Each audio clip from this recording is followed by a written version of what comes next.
crazy thing you could discover when exploring.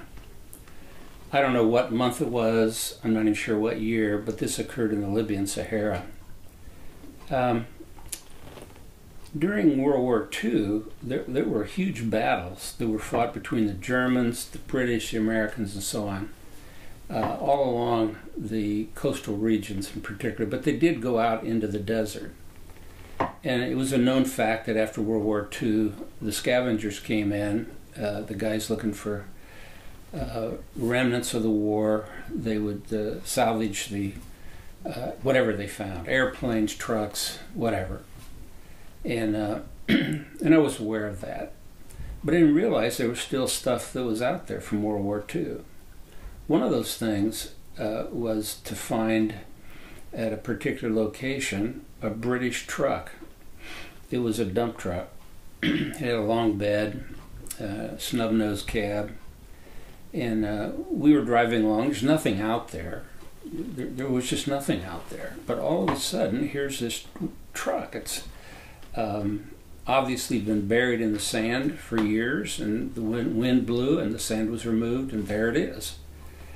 The odd thing about this truck, and there's a picture that you'll see there, is that it looked like somebody took a huge pipe and slammed it down right in the middle of the truck and bent it into a V shape. The indentation on that truck was cylindrical. So the question is, what force would have smashed that truck and left that cylindrical shape at the bottom of the V? Well, we didn't see anything other than the truck itself, but it was pretty obvious, at least others thought, that probably a bomb was dropped. The bomb hit the truck but didn't explode. It hit the truck perpendicular to the actual alignment of the length of the truck and left that V. So here was an object from World War II. The salvage people missed it. It's probably covered with sand almost immediately after it was hit. And now it opened up. But in the desert, in the Libyan Sahara Desert, there are all kinds of artifacts from World War II. In fact, later I'll share one of the stories of a find that we had. Kind of interesting, isn't it? There were some big names in the Libyan Sahara during World War II. I think Rommel was there with the Germans, Montgomery with the British, and Patton with the Americans. May be wrong on some of that, but I think so. Unbelievable battles fought in the Libyan Sahara all the way over to Egypt. And even today, I'm certain that there are still remnants of World War II, equipment, airplanes, trucks, what have you, powder dumps, gasoline dumps, and so on, that are still there.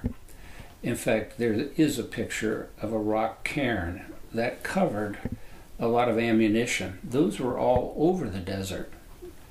You would see those cairns everywhere. Now that was in the mid-60s. Now today, perhaps they've all been removed. I don't know. Kind of interesting, walking in the place where history took place. Was there any part of the war that impacted your life while you were in the desert? Well, I think that when I was a young person living in my parents' home, my father said, "I expect you to take as many history courses as you can." And I didn't really want to study history courses. I really regretted that as an adult. But I think one of the things is when you walk in a place where significant history's taken place, there's a yearning to know more. You know, why was that war being fought in North Africa? Why are there Germans there? Why are there Americans? Why are there British? And so on.